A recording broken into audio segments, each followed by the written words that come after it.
Welcome to Love's Tender Flame. Beautiful stories of romance. I'm Mardell, and here is Chapter 7 of The Harvester by Jean Stratton Porter. The Quest of the Dream Girl. The harvester breakfasted, fed the stock, hitched Betsy to the spring wagon, and went into the dripping, steamy woods.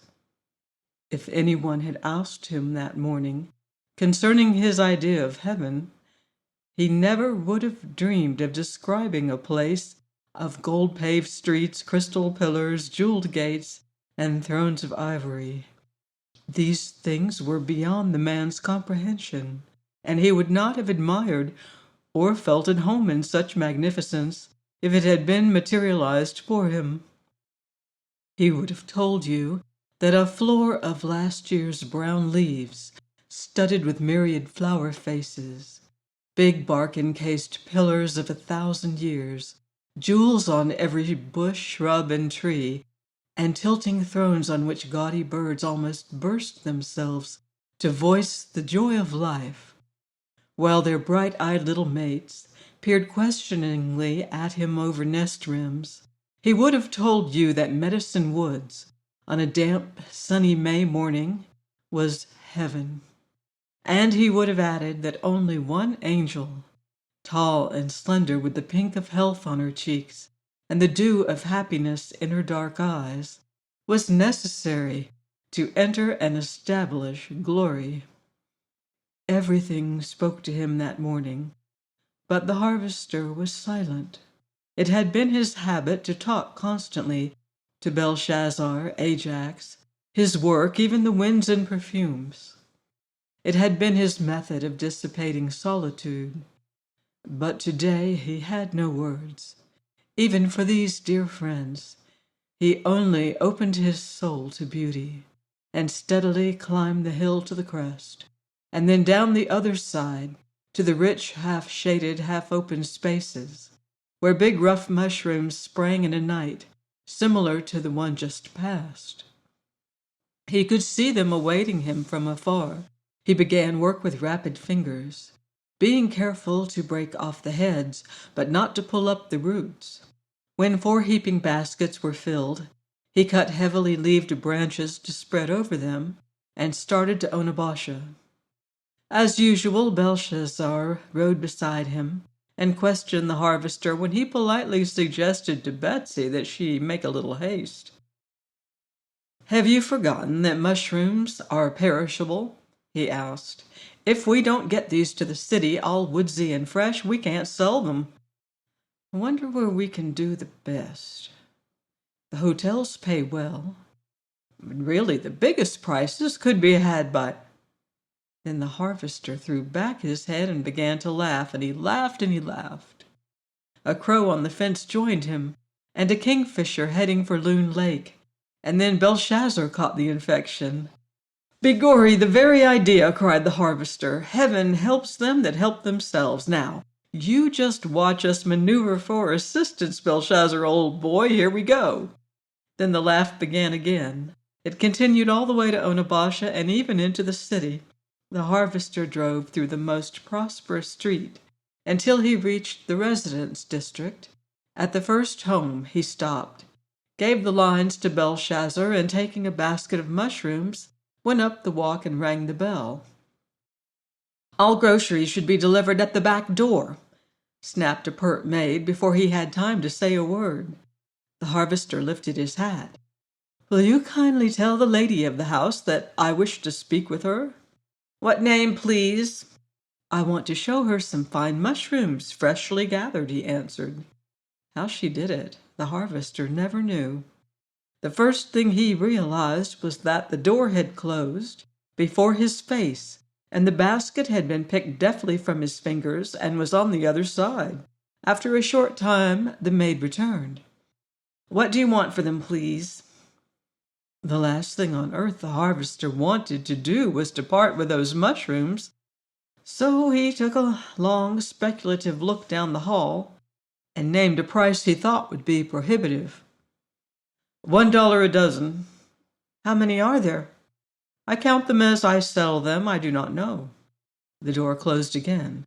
Presently it opened, and the maid knelt on the front before him and counted the mushrooms one by one into a dishpan, and in a few minutes brought back $7.50.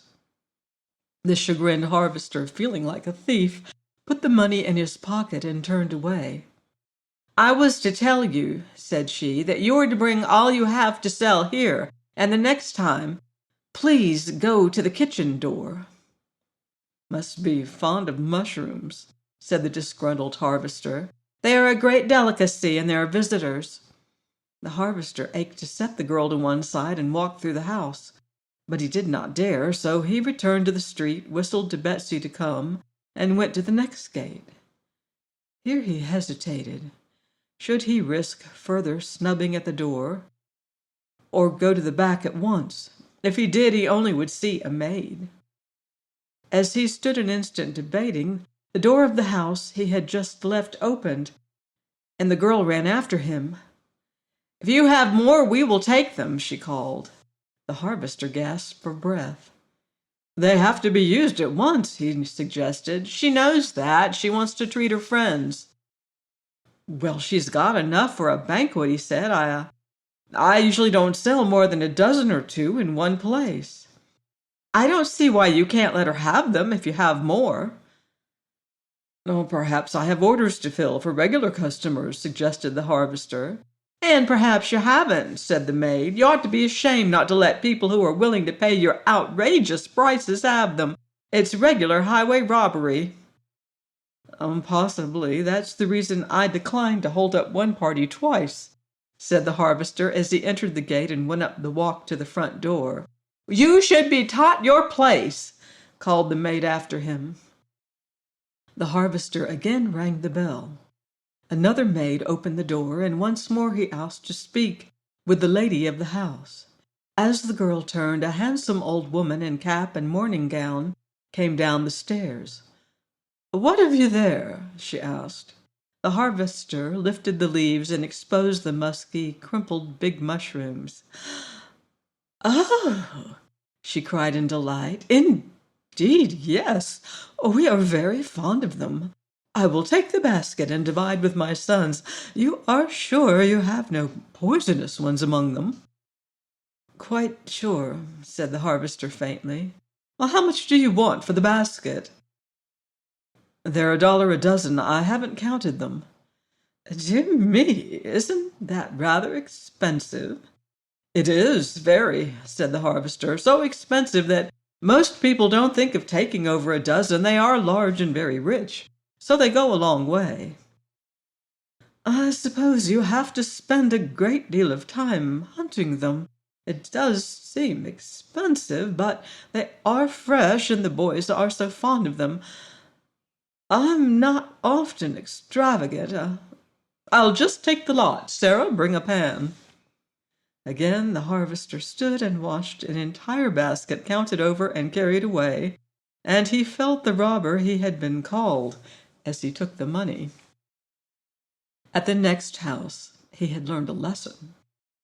He carpeted a basket with leaves and counted out 1.5 dozen into it, leaving the remainder in the wagon. 3 blocks on one side of the street exhausted his store, and he was showered with orders. He had not seen anyone that even resembled a dark-eyed girl.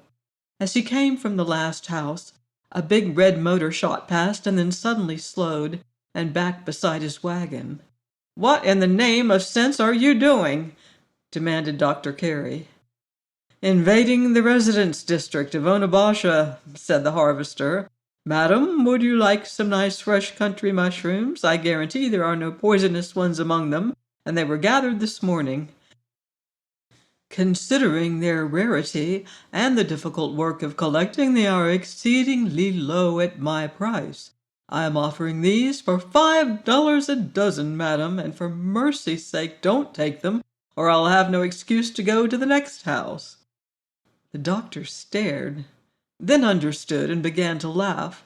When at last he could speak, he said, David, I'll bet you started with 3 bushels and began at the head of this street, and they are all gone." "Put up a good one," said the harvester. "You win. The first house I tried, they ordered me to the back door, took a market basket full away from me by force, tried to buy the load, and I didn't see anyone save a maid." The doctor lay on the steering gear and faintly groaned. The harvester regarded him sympathetically. "Isn't it a crime?" he questioned. "Mushrooms are no go, I can see that, or rather they are entirely too much of a go. I never saw anything in such demand. I must seek a less popular article for my purpose. Tomorrow look out for me. I shall begin where I left off today, but I will have changed my product." "David, for pity's sake," peeped the doctor. "What do I care how I do it, so I locate her?" superbly inquired the harvester. "But you won't find her," gasped the doctor. "I've come as close to it as you so far, anyway," said the harvester. "Your mushrooms are on the desk in your office." He drove slowly up and down the streets until Betsy wobbled on her legs. Then he left her to rest and walked until he wobbled, and by that time it was dark, so he went home. At the first hint of dawn, he was at work the following morning. With loaded baskets closely covered, he started to Onabasha and began where he had quit the day before. This time he carried a small, crudely fashioned bark basket, leaf-covered, and he rang at the front door with confidence. Everyone seemed to have a maid in that part of the city, for a freshly capped and aproned girl opened the door. "Are there any young women living here?" blandly inquired the harvester. "What's that of your business?" demanded the maid. The harvester flushed, but continued, "I am offering something especially intended for young women, and if there are none, I will not trouble you." "There are several. Will you please ask them if they would care for bouquets of violets, fresh from the woods? How much are they, and how large are the bunches? Prices differ, and they are the right size to appear well. They had better see for themselves." The maid reached for the basket, but the harvester drew back. "I keep them in my possession," he said. "You may take a sample." He lifted the leaves and drew forth a medium-sized bunch of long-stem blue violets with their leaves. The flowers were fresh, crisp, and strong odors of the woods arose from them. "Oh!" cried the maid. "Oh, how lovely!" She hurried away with them and returned carrying a purse. "I want 2 more bunches," she said. "How much are they?" "Are the girls who want them dark or fair?" "What difference does that make? I have blue violets for blondes, yellow for brunettes, and white for the others." "Well, I never! One is fair, 2 have brown hair and blue eyes." "1 blue and 2 whites," said the harvester calmly, as if matching women's hair and eyes with flowers were an inherited vocation. "They are 20 cents a bunch." "Aha!" he chortled to himself as he whistled to Betsy. "At last we have it. There are no dark-eyed girls here. Now we're making headway."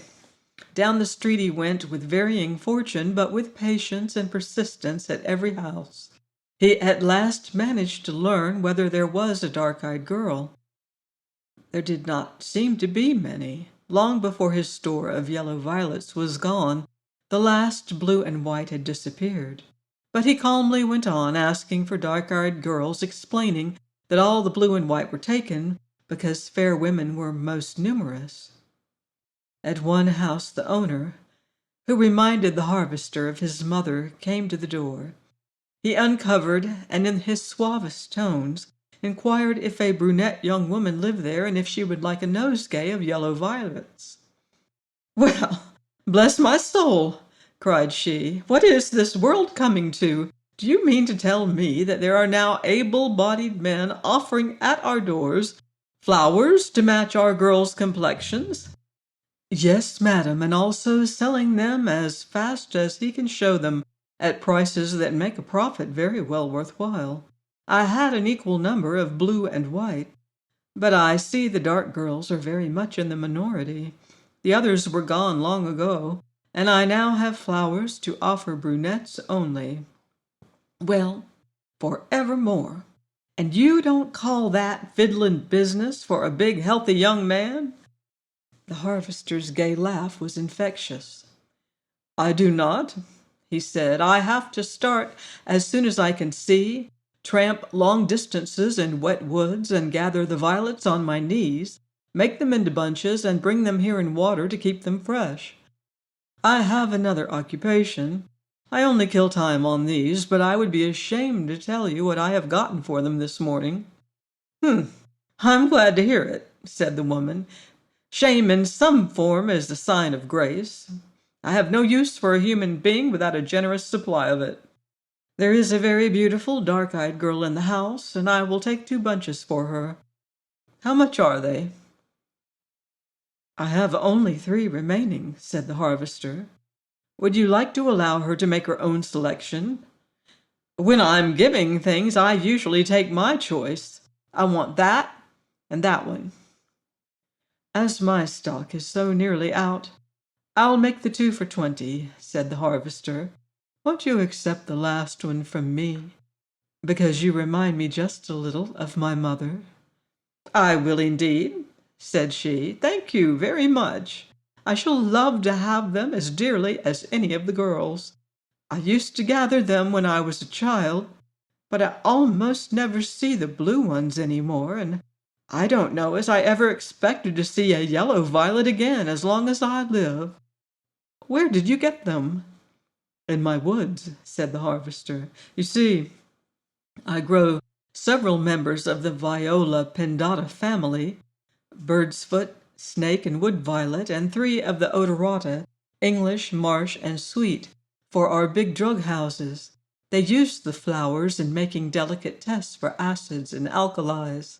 The entire plant, flower, seed, leaf, and root, goes into different remedies. The beds seed themselves and spread, so I have more than I need for the chemist, and I sell a few. I don't use the white and yellow in my business. I just grow them for their beauty. I also sell my surplus lilies of the valley. Would you like to order some of them for your house or more violets for tomorrow? Well, bless my soul, do you mean to tell me that lilies of the valley are medicine? The harvester laughed. I grow immense beds of them in the woods on the banks of Loon Lake, he said. They are the convalorous majalis of the drug houses, and I scarcely know what the weak-hearted people would do without them. I use large quantities in trade, and this season I'm selling a few because people so love them. Lilies and medicine, well, dear me! Are roses good for our innards too? Then the harvester did laugh. I imagine the roses you know go into perfumes mostly, he answered. They do make medicine of Canadian rock rose and Rose Bay laurel and willow. I grow the bushes, but they're not what you would consider roses. I wonder now, said the woman, studying the harvester closely, if you are not that queer genius I've heard of who spends his time hunting and growing stuff in the woods, and people call him the medicine man. I strongly suspect, madam, I am that man, said the harvester. Well, bless me, cried she, I've always wanted to see you, and here when I do, you look just like anybody else. I thought you'd have long hair and be wild-eyed and ferocious. And your talk sounds like out of a book. Well, that beats me. Me too, said the harvester, lifting his hat. You don't want any lilies tomorrow, then? Yes, I do. Medicine or no medicine, I've always liked 'em, and I'm going to keep on liking them. If you can bring me a good-sized bunch after the weak-kneed— Weak-hearted, corrected the harvester. Well, weak-hearted then, it's all the same thing. If you've got any left, as I was saying, you can fetch them to me for the smell. The harvester laughed all the way downtown. There he went to Dr. Carey's office, examined a directory, and got the names of all the numbers where he had sold yellow violets. A few questions when the doctor came in settled all of them, but the flowers scheme was better. Because the yellow were not so plentiful as the white and blue, next day he added buttercups and cowslips to his store for the dark girls. When he had rifled his beds for the last time, after 3 weeks of almost daily trips to town, and had paid high prices to small boys, he set searching the adjoining woods until no more flowers could be found. He drove from the outskirts of the city one day toward the hospital, and as he stopped, down the street came Dr. Carey, frantically waving to him. As the big car slackened, "Come on, David, quick! I've seen her!" cried the doctor. The harvester jumped from the wagon, threw the lines to Belshazzar, and landed in the panting car. "For heaven's sake, where are you sure?" The car went speeding down the street. A policeman beckoned and cried after it. "It won't do any good to get arrested, Doc," cautioned the harvester. "Now right along here," panted Dr. Carey. "Now watch both sides sharply. If I stop you, jump out and tell the blame policemen to get at their job. The party they are hired to find is right under their noses." The harvester began to perspire. "Doc, don't you think you should tell me? Maybe she's in some store. Maybe I could do better on foot." "Shut up," growled the doctor. "I'm doing the best I know." He hurried up the street for blocks and back again, and at last stopped before a large store and went in. When he returned, he drove to the hospital, and together they entered the office. There he turned to the harvester. "It isn't so hard to understand you now, my boy," he said. "Shades of Diana, but she'll be a beauty when she gets a little more flesh and color." She came out of Whitelaw's and walked right to the crossing. I almost could have touched her, but I didn't notice. 2 girls passed before me, and in hurrying, a tall, dark one knocked off one of your bunches of yellow violets. She glanced at it and laughed, but let it lay. Then your girl hesitated, stooped and picked it up. The crazy policeman yelled at me to clear the crossing, and it didn't hit me for half a block. How tall and white she was, and how dark her eyes were. I was just thinking about her picking up the flowers, and then it was queer for her to do it when, like a brick, it hit me. "That's David's girl!" I tried to turn around, but you know what Main Street is in the middle of the day, and those idiots of policemen, they ordered me on, and I couldn't turn for a streetcar coming. So I called to one of them that the girl we wanted was down the street, and he looked at me like an addlepate and said, "What girl? Move on or you'll get in a jam here." You can use me for a football if I don't go back and smash him. Paid him $5 myself less than 2 weeks ago to keep his eyes open. To keep his eyes open, panted the doctor, shaking his fist at David. "Yes, sir, to keep his eyes open." And he motioned for things to come along. And so I lost her too. "I think we'd better go back to the street," said the harvester. "Oh, I'd been back and forth along that street for nearly an hour before I gave up and came here to see if I could find you. And we've hunted it an hour more. What's the use? She's gone for this time, but by gum, I saw her, and she was worth seeing." "Did she appear ill to you?" The doctor dropped on a chair and threw out his hands hopelessly. "This was awful sudden, David," he said. "I was going along, as I told you, and I noticed her stop, and I thought she had a good head to wait a second, instead of running in before me, and then there came those 2 girls right under the car from the other side. I only had a glimpse of her as she stooped for the flowers. I saw a big braid of hair, but I was half a block away before I got it all connected. And then there came the crush in the street, and I was blocked." The doctor broke down and wiped his face and expressed his feelings unrestrainedly. "Don't," said the harvester patiently. "It's no use to feel badly, Doc. I know what you would give to have found her for me. I know you did all you could. I let her escape me. We will find her yet. It's glorious news that she's in the city. It gives me heart to hear that. Can't you just remember if she seemed ill?" The doctor meditated. She wasn't the tallest girl I ever saw, he said slowly, but she was the tallest girl to be pretty. She had on a white waist and a gray skirt and black hat. Her eyes and hair were like you said, and she was plain, white-faced, with a hue that might possibly be natural, and it might be confinement in bad light and air and poor food. She didn't seem sick, but she isn't well. There's something the matter with her, but it's not immediate or dangerous. She appeared like a flower that had got a little moisture and sprouted in a cellar. You saw her all right, said the harvester, and I think your diagnosis is correct, too. That's the way she seemed to me. I've thought she needed sun and air. I told the south wind so the other day. Why do you blame, fool? Cried the doctor. Is this thing going to your head? I say, I forgot. There is something else. I traced her in the store. She was at the embroidery counter and she bought some silk. If she ever comes again, the clerk is going to hold her and telephone me, or get her address if she has to steal it. Oh, we're getting there. We will have her pretty soon now. You ought to feel better just to know that she's in town and that I've seen her. I do, said the harvester. Indeed, I do. It can't be much longer, said the doctor. She's got to be located soon. But those policemen, I wouldn't give a nickel for the lot. I'll bet she's walked over them for 2 weeks.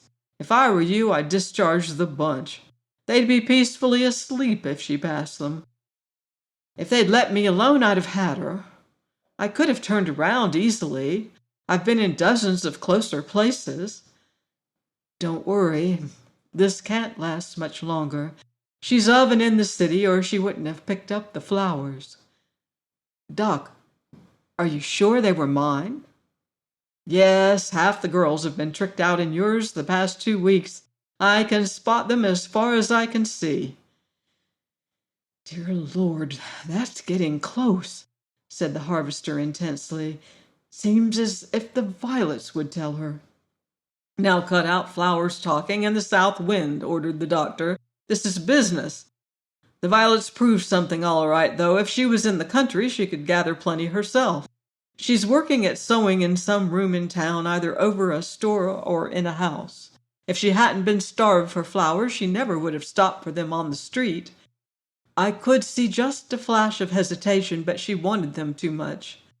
David, 1 bouquet will go in water and be cared for a week. Man, it's getting close. This does seem like a link. Since you say it, possibly I dare agree with you, said the harvester. How near are you through with that canvas of yours? About 3/4. Well, I'd go on with it. After all, we've got to find her ourselves, those senile policemen.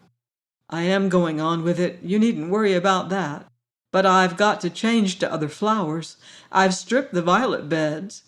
There's quite a crop of berries coming, but they're not ripe enough yet, and a tragedy to pick. The pond lilies are just beginning to open by the thousand. The lake border is blue with sweet flag that is lovely, and the marsh pale gold with cowslips. The ferns are prime, and the woods solid sheets of every color of bloom. I believe I'll go ahead with the wildflowers. I would too. David, you do feel better, don't you? I certainly do, Doctor. Surely it won't be long now. The harvester was so hopeful that he whistled and sang on the return to Medicine Woods. And that night, for the first time in many days, he sat long over a candlestick and took a farewell peep into her room before he went to bed. The next day he worked with all his might, harvesting the last remnants of early spring herbs in the dry room and storehouse, and on furniture and candlesticks. Then he went back to flower gathering, and every day offered bunches of exquisite wood and field flowers, and white and gold water lilies from door to door. 3 weeks later, the harvester, perceptibly thin, pale, and worried, entered the office. He sank into a chair and groaned wearily. "Isn't this the bitterest luck?" he cried. "I've finished the town. I've almost walked off my legs. I've sold flowers by the million. but I've not had a sight of her." "It's been almost a tragedy with me," said the doctor gloomily. "I've killed 2 dogs and grazed a baby because I was watching the sidewalks instead of the street. What are you going to do now?" "I am going home and bring up the work to the July mark. I'm going to take it easy and rest a few days so I can think more clearly. I don't know what I'll try next. I've punched up the depot and the policeman again. When I get something new thought out, I'll let you know." Then he began emptying his pockets of money and heaping it on the table. Small coins, bills, big and little. "What on earth is that?" "That," said the harvester, giving the heap a shove of contempt, "that is the price of my pride and humiliation. That is what it cost people who allowed me to cheek my way into their homes and rob them, as one maid said, for my own purposes. Doc, where on earth does all the money come from? In almost every house I entered, women had it to waste, in many cases to throw away. I never saw so much paid for nothing in all my life. That whole heap is from mushrooms and flowers." "What are you piling it there for?" "For your free ward. I don't want a penny of it. I wouldn't keep it, not if I was starving." "Why, David, you couldn't compel anyone to buy.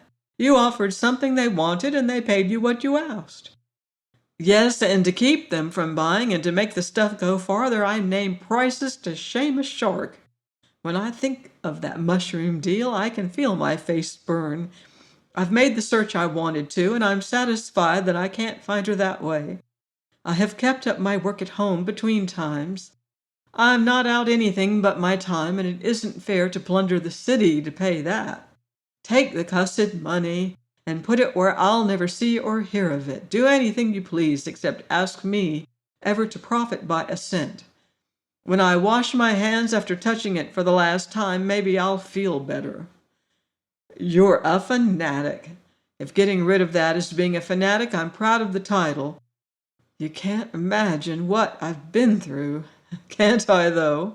laughed the doctor. "And work of that kind, you get into every variety of place, and some of it is new to you. Never mind, no one can contaminate you.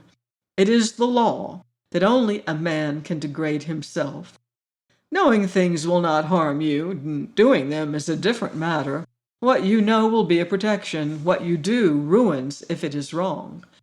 You are not harmed, you're only disgusted. Now think it over. In a few days come back and get your money. It is strictly honest. You earned every cent of it.